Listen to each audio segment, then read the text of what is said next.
Today's guest is Miguel Adams. He's the Chief Information Security Officer at the Millennium Challenge Corporation. He's retired 24 years of active duty from the Navy.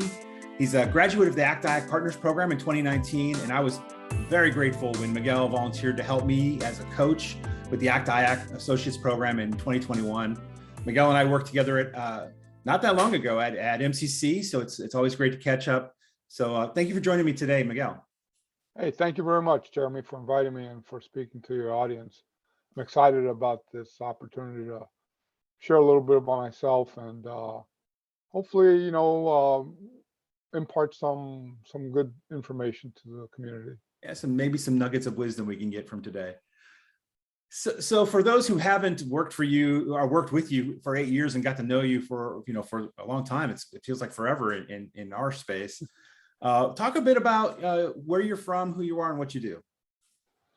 Well, I come from a Hispanic Latin community. I come from my father immigrated to the United States from Cuba in the late 50s.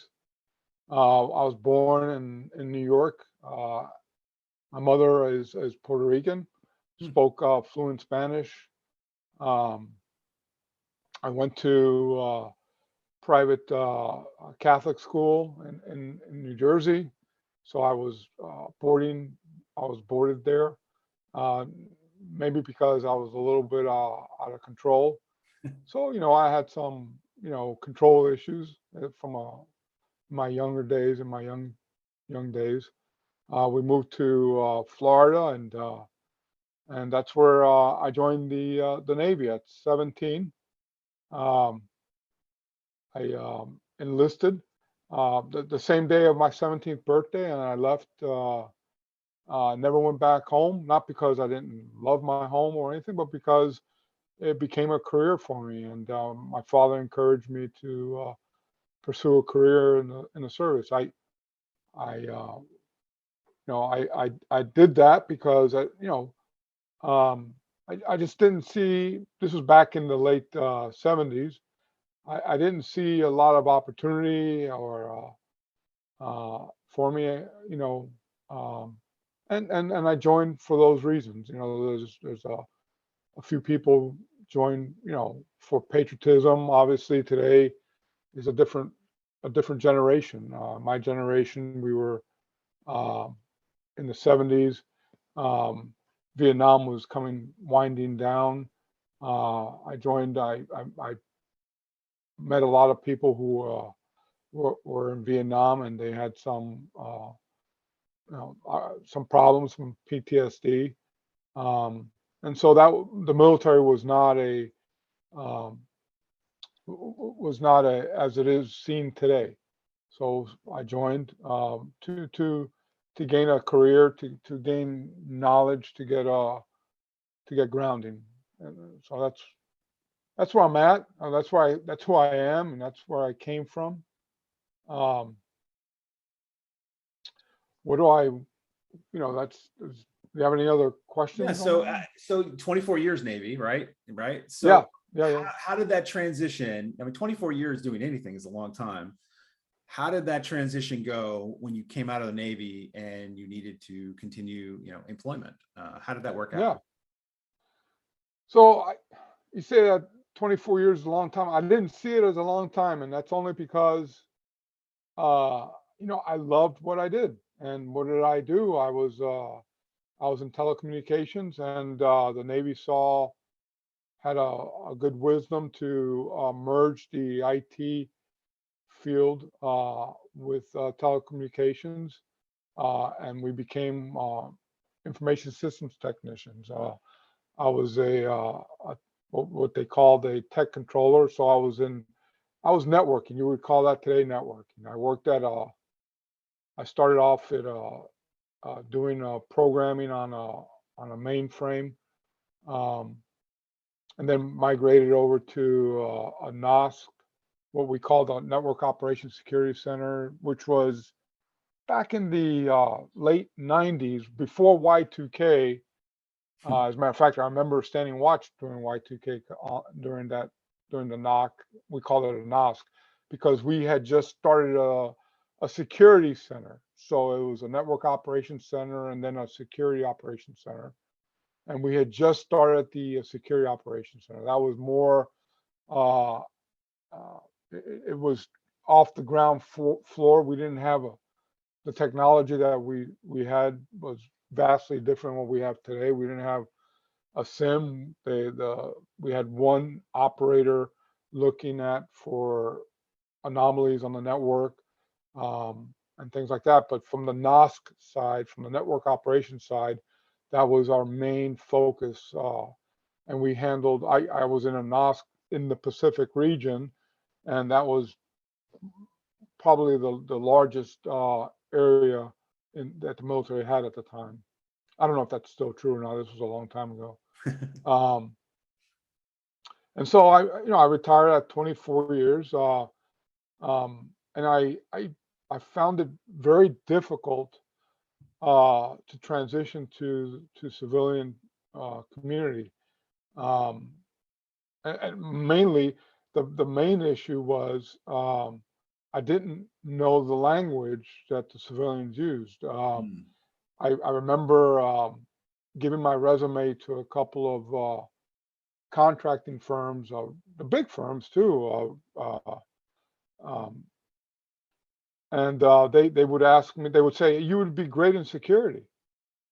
And I was like, I wasn't a police officer, I wasn't an MT or anything. I'm thinking to myself, what is he talking about? And at the time, we didn't call it that. We just called it IT, and I didn't know the language. And so I had another Navy person who had not just, but he was in the Navy. He understood the Navy. He understood what I did. He said the same thing to me. And this was after 6 or 7 months trying to look for a job, and I was unemployed. And he said, Paul, he said, what did you do in the Navy? And I told him. He says, that's exactly what I'm asking you to do here. And your resume says all that. It's just not, you're just not understanding the language. That's when I figured out, I better learn this language. I better learn what it is that I've missed throughout my 24-year career. And I decided, I already had a bachelor's in information systems, and I decided I better understand what security is all about and understand at least the language. And so I went and I got a master's in information assurance, passed my CISSP first time, took the CISA, passed that first time. I let that CISA lapse. Really stupid for me to do that, but I maintained the CISSP, and the framework of information security.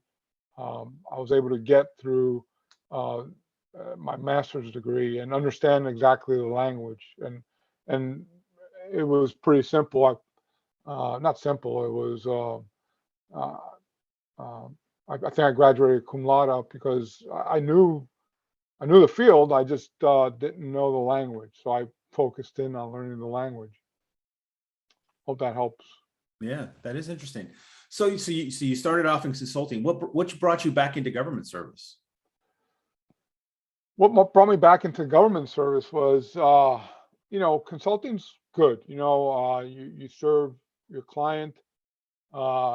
Client wants a project. You serve the project and everything. But being in the military, I was in charge of. I had a destiny to follow, and and you had control, not control, but you had responsibilities, and you had the business was the IT side of it, and taking care of your sailors, your troops, and I wanted that. I wanted something similar to that, and that's what the federal government, the service to the federal government, has done that.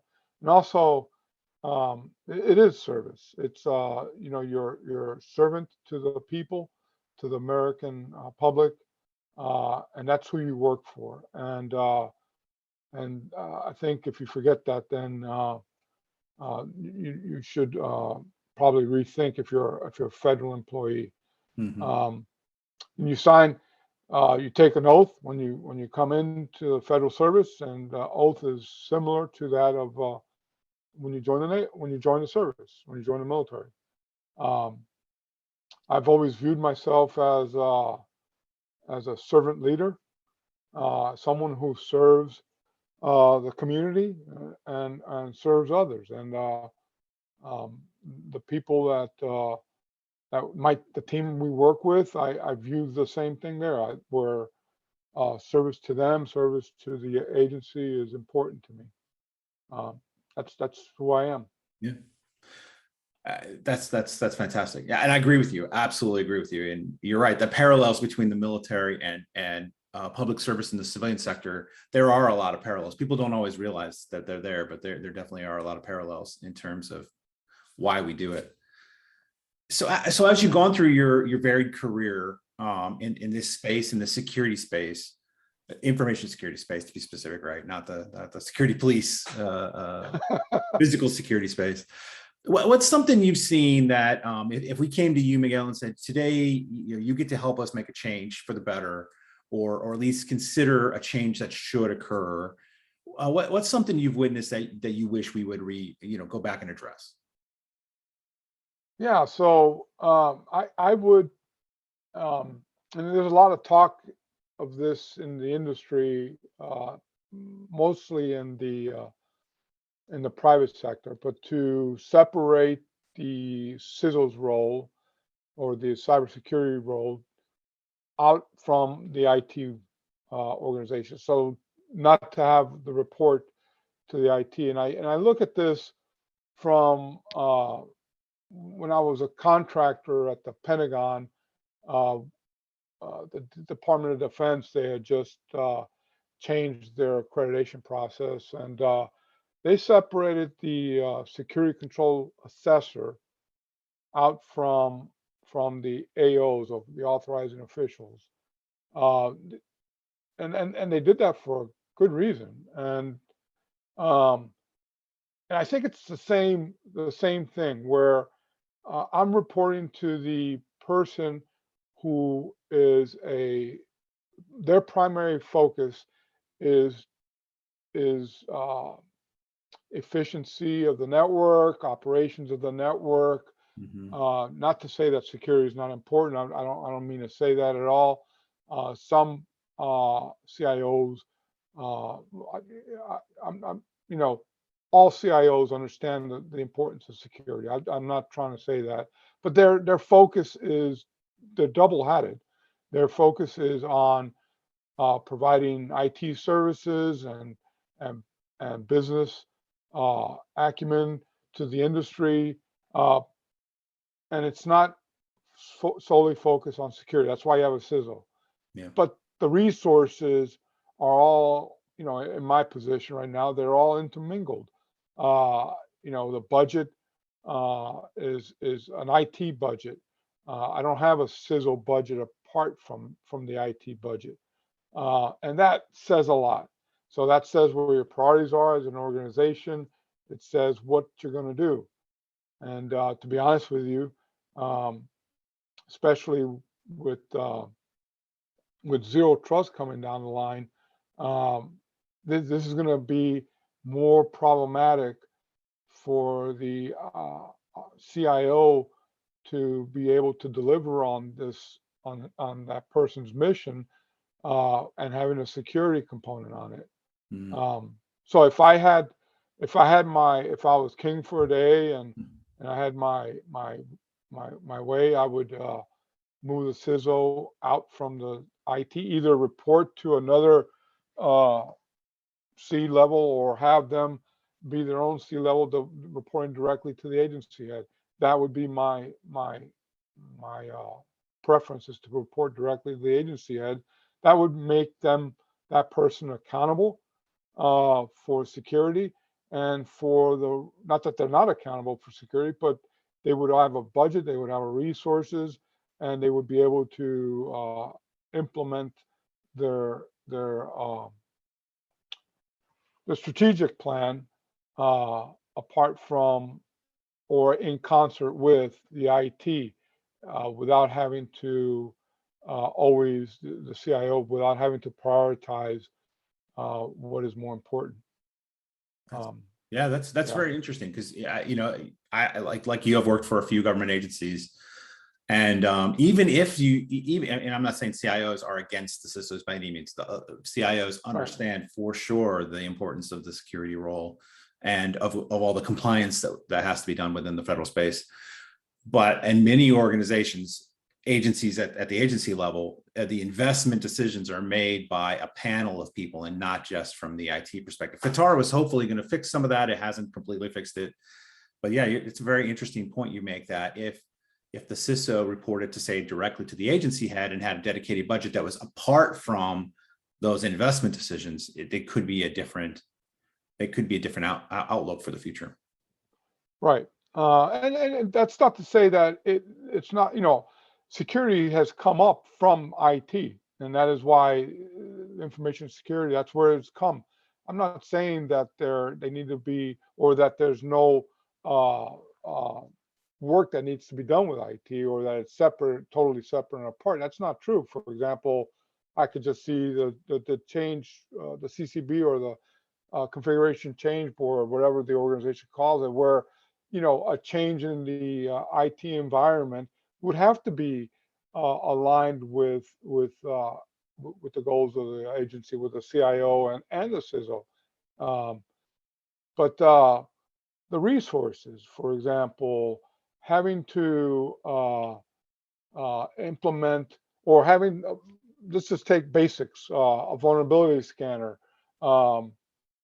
Maybe a vulnerability scanner or one vulnerability scanner isn't the best thing for the environment. Maybe, I'm just saying, maybe having a different vulnerability scanner can help support the organization. I'm just thinking off the top. Right. Whereas the CIO would say, no, we already have one, and why do we don't have the resources for that, because they're fighting for, CIO has other priorities. Right. No, that's true. And so, yeah. So and I just, maybe that's not the best example, but that's all that came to my mind right now. Yeah, for a lot of people who work within the government space, whether you're on the contracting side or you're very familiar with the budgetary challenges and the fighting for dollars and justifying. And so, no, that's not definitely a interesting thought and change that could really shake up how things are done today. Yeah. So what's next for you, Miguel, in this space? You've been in this space a long time. Anything, I mean, either personally or what you see on the horizon that is maybe even concerning you as a CISO, right? I know agency CISOs are constantly looking to see what's the next thing I got to figure out how to deal with. What's in the future for you? Two things. First, let me just from a human perspective, I would love to be able to serve more and give back to my community and mentor. I have mentored a couple of people. Diversity, equity, and inclusion is a big mantra today. But what I mean is bring in individuals. Some of the people that I've mentored, Jeremy.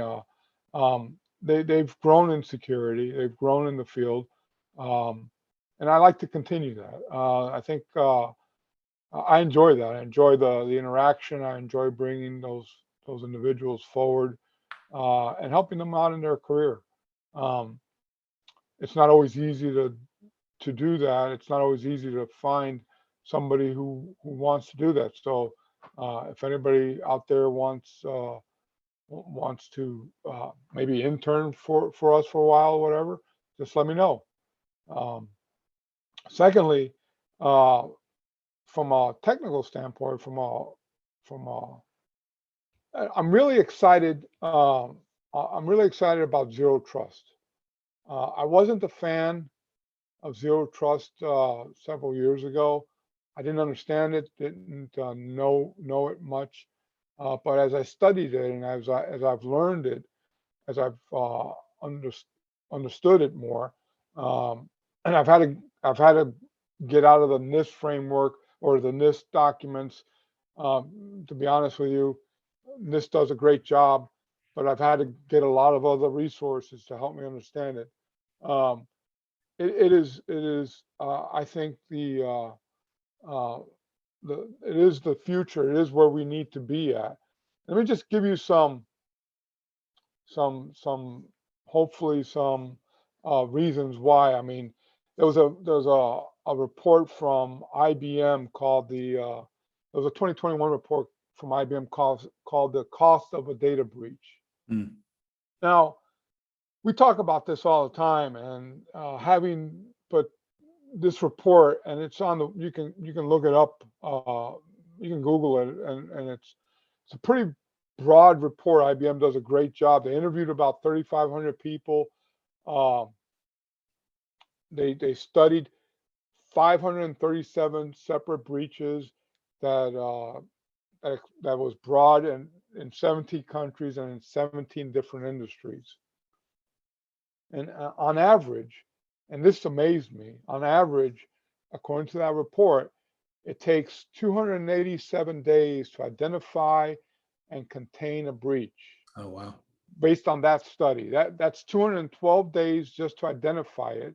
That didn't surprise me, but the 75 days to contain it, yeah. I mean, let's just put this in a calendar perspective. If a breach occurred January 1st of a calendar year, that means it would take you all the way through October 14th before you can say I've contained that breach. Mm. And that is remarkable.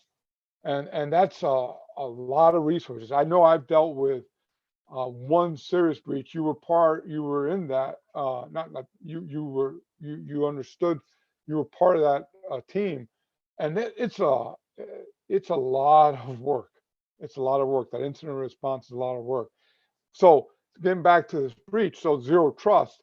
So of that breach, 20% of the breaches that have occurred were of accounts being compromised. And so where's the problem coming in from? And so zero trust will be now, it is all about, it is, maybe zero trust isn't the right word. Maybe it's just limited trust is really the right word. But zero trust is really now, it isn't just the individual or role-based access control, meaning you, Jeremy, or Miguel, you have this role and you have access to this information. But it's really, then it becomes attribute-based. It's really attribute-based centric. So there are attributes, meaning what time of day you're coming in, what is the scope of, what is the baseline of your machine, what rights do you have, what privileges do you have. And it's not just a user, meaning you, but it's also the resource, meaning the document or the asset that you're getting to. So it's now multifaceted. So it's not, I'm not talking about multiple factors for access. I'm talking about now it's a two vector where you have a resource on one hand, meaning you have a document or you have a target that you're getting to, and a user, and both of these have to align. And so the resource, you may not have access to that resource, even though you have access. So both of these things have to align together for you to be able to get access to this. So that's different. That's a whole different ball of wax than what we have today.